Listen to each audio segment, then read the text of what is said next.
Halo Shalom semuanya, selamat pagi. Puji Tuhan, pagi hari ini kita berjumpa kembali dalam Morning Blessing. Bapak Ibu Saudara dimanapun berada, hari ini kita akan meneruskan perenungan firman Tuhan kita dari buku yang ditulis oleh John Piper, buku yang berjudul Desiring God. Nah, di minggu ini kita akan sama-sama masuk pada bagian yang pertama dari buku ini. Minggu yang lalu kita ada di bagian pengantar dari buku Desiring God ini. Sebenarnya yang menjadi inti pembahasan di bagian pertama ini adalah tentang hedonisme Kristen. Kalau kita mendengar kata hedonisme atau hedon, mungkin yang ada di pikiran kita adalah sesuatu yang negatif gitu ya. Nah, kalau kita lihat orang-orang yang mereka berkata, wah orang itu hedon ya, berbicara tentang orang yang mungkin royal ya, suka buang uang kemana-mana gitu ya.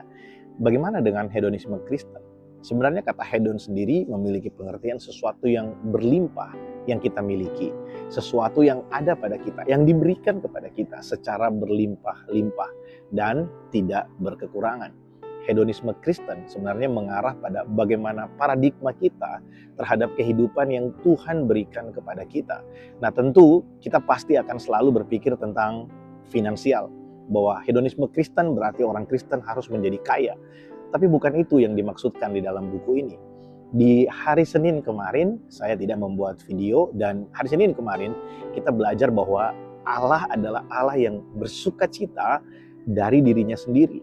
Tuhan yang kita sembah, dia bukan Tuhan yang kurang perhatian, dia bukan Tuhan yang kurang sukacita, dia bukan Tuhan yang kekurangan banyak hal dalam hidupnya, sehingga dia menciptakan manusia untuk memuaskan keinginannya.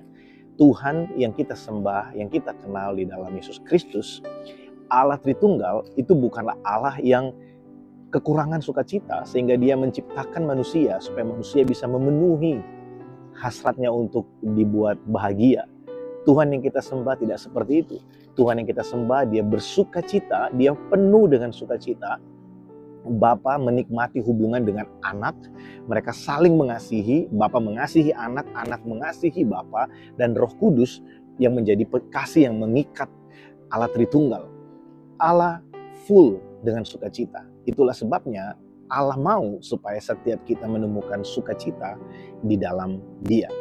Allah menciptakan manusia bukan untuk memenuhi hasratnya akan sukacita, tapi karena Allah berlimpah dengan sukacita dan Allah mau manusia menikmati sukacita yang ada padanya. Nah, seringkali kita berpikir tentang kemuliaan Tuhan dan sukacita Tuhan adalah dua hal yang berbeda.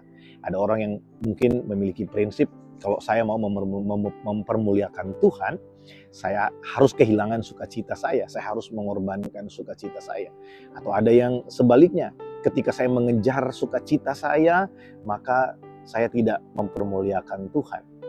Tapi di Alkitab tidak mengajarkan kita seperti itu. Di dalam Ulangan pasal yang ke-32 ayat yang ketiga, saya bacakan bagi kita demikian firman Tuhan. Ini adalah nyanyian Musa ya. Dikatakan begini, aku akan memasyurkan nama Tuhan, berilah hormat kepada Allah kita. Ini nyanyian Musa ketika bangsa Israel yang dia pimpin saat itu memasuki perbatasan menuju tanah Kanaan. Sedikit lagi mereka akan sampai ke tanah Kanaan. Mereka sudah ada di pintu gerbang tanah Kanaan. Saudara, kemuliaan Tuhan dan sukacita Tuhan itu adalah dua hal yang berjalan bersama-sama. Tuhan selalu ingin kita mengejar kemuliaannya supaya kita menerima sukacita. Karena kemuliaan Tuhan itu adalah sukacitanya.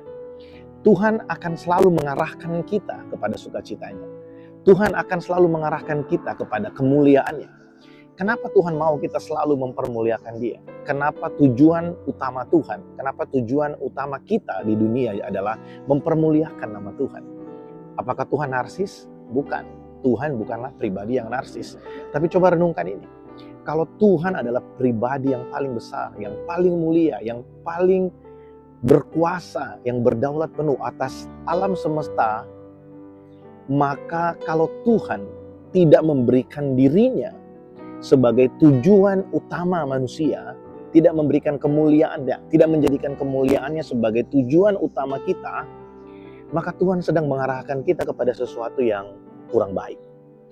Tuhan mau kita bersukacita di dalam kemuliaannya karena memang tidak ada yang lebih besar dari Tuhan, tidak ada yang lebih hebat dari Tuhan, tidak ada yang lebih mulia dari Tuhan. Itulah sebabnya Tuhan mau supaya kita mengejar kemuliaannya dan bersuka cita di dalam kemuliaannya. Ada satu ayat di dalam kitab Zefanya yang berkata, Tuhan Allah bersorak-sorai karena kita dia bersorak. Ayat itu seolah-olah Tuhan bersuka cita karena manusia. Tapi sukacita Tuhan itu bukan karena manusia, bukan karena manusianya.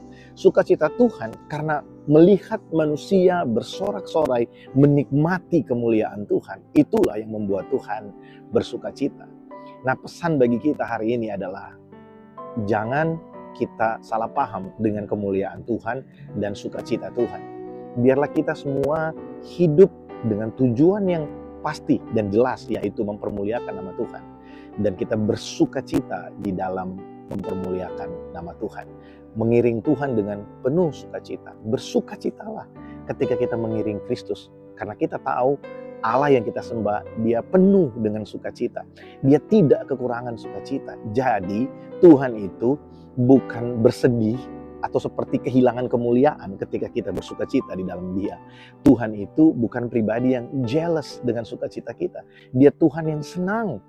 Dia Tuhan yang bersukacita. Dan dia mau kita menikmati kelimpahan sukacita di dalam memuliakan nama Tuhan. Setelah ini ada 2 pertanyaan untuk kita renungkan bersama-sama. Biarlah pertanyaan-pertanyaan ini dapat membawa hati kita untuk kembali merenungkan betapa Tuhan itu ajaib. Tidak ada yang lebih besar dari dia, tidak ada yang lebih mulia dari dia. Dia layak menerima segala kemuliaan. Dia layak menjadi tempat di mana sukacita terbesar dalam hidup kita temukan. Tuhan Yesus memberkati setiap kita. Shalom.